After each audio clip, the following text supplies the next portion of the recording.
Apa kabar sahabat seiman? Selamat datang di Infus Islam. Assalamualaikum warahmatullahi wabarakatuh. Sahabat seiman, sebagaimana disebutkan dalam beberapa hadis, manusia yang meninggal dunia akan mendapatkan siksa kubur. Kendati demikian, terdapat sejumlah golongan yang disebut bisa terbebas dari siksa kubur. Aisyah radhiyallahu anha dalam sebuah hadis menyebutkan, siksa kubur akan menimpa orang-orang kafir dan munafik. Aisyah radhiyallahu anha kemudian menjelaskan bahwa ada seorang wanita Yahudi menemuinya dan mengatakan soal siksa kubur. Wanita Yahudi itu kemudian berujar, "Semoga Allah melindungimu dari siksa kubur." Mendengar hal itu, Aisyah radhiyallahu anha kemudian mendatangi dan bertanya kepada Rasulullah Sallallahu Alaihi Wasallam. Lalu beliau menjawab, "Ya, siksa kubur itu benar adanya. Orang-orang kafir dan munafik akan disiksa dalam kubur dengan siksaan yang bisa didengar oleh binatang." Kemudian Aisyah radhiyallahu anha berkata, "Sejak saat itu, saya tidak melihat Rasulullah mengerjakan sholat, melainkan beliau pasti berdoa, memohon perlindungan kepada Allah dari siksa kubur." Hadis riwayat Bukhari, Muslim, dan An-Nasai. Dalam Al-Jami' As-Sahih min Ahadis An-Nisa, Isham bin Muhammad Asy-Syarif menuturkan bahwa hadis tersebut menerangkan bahwa benar adanya tentang kehidupan di alam kubur beserta semua kenikmatan dan siksanya. Sahabat seiman, hal tersebut adalah prinsip yang dipercaya oleh Ahlus Sunnah wal Jamaah. Sahabat seiman, ada beberapa golongan yang akan terbebas dari siksa kubur. Siapakah golongan itu? Sahabat seiman, simak video ini hingga akhir. Golongan yang akan terbebas dari siksa kubur, yang pertama adalah orang yang mati syahid. Orang yang mati syahid diibaratkan telah mencapai kemuliaan tertinggi bagi seorang muslim dalam kematiannya. Selain selamat di alam kubur, orang yang mati syahid juga akan mendapatkan jaminan surga. Namun hal itu memiliki syarat, yakni jika tidak memiliki hutang, jasad orang yang mati syahid akan terjaga sebab Allah Subhanahu wa Ta'ala memerintahkan bumi untuk tidak menghancurkannya.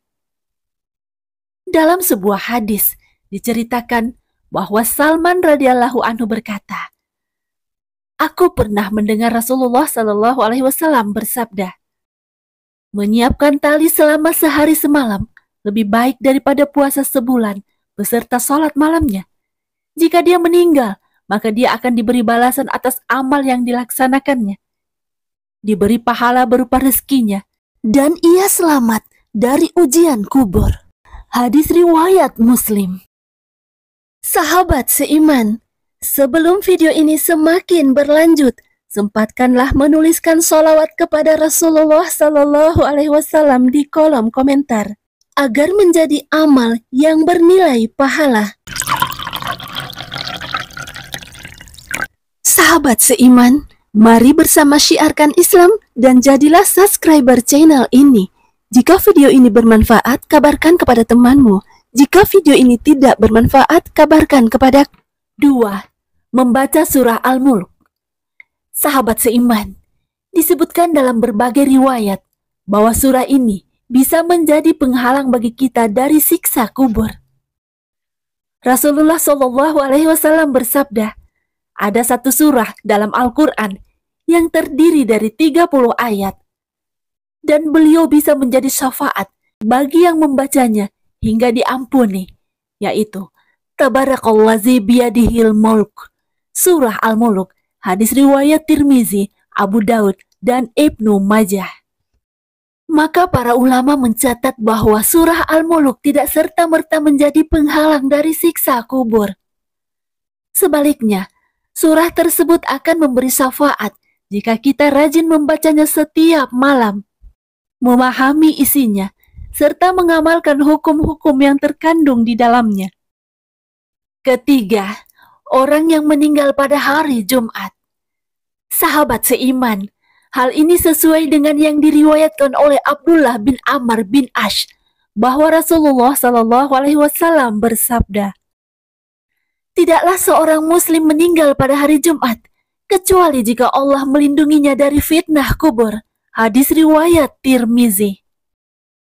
Hadis ini menyatakan bahwa orang yang meninggal pada hari Jumat tidak lepas atau bebas dari siksa kubur, melainkan dilindungi Allah Subhanahu wa Ta'ala dari fitnah kubur. Dengan begitu, jasad yang seharusnya disiksa bisa diselamatkan oleh Allah Subhanahu wa Ta'ala. 4. Memperbanyak amal jariyah.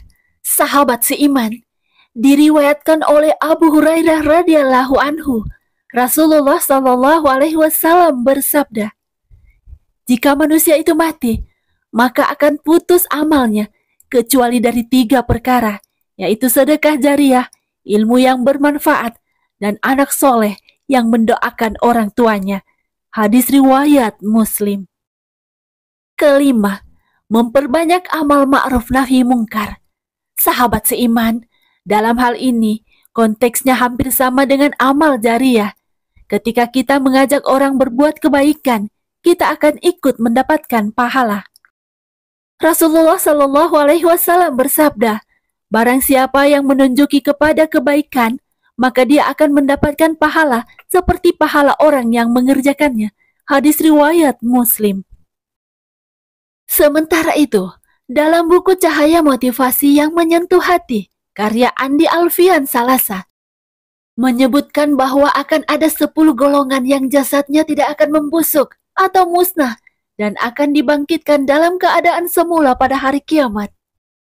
Ke-10 golongan tersebut adalah para nabi, para jihad fisabilillah, ulama yang menegakkan kalimat Allah Subhanahu wa Ta'ala, para syuhada yang selalu memperjuangkan Islam, penghafal Al-Quran dan sedekah Al-Quran, imam atau pemimpin yang adil dalam menegakkan syariat Allah, muazin yang tidak meminta imbalan apapun, wanita yang meninggal saat melahirkan anak dan selalu mentaati perintah Allah Subhanahu wa Ta'ala, orang mati dibunuh atau dianiaya karena membela harga diri dan agama, orang yang meninggal pada siang hari atau malam Jumat.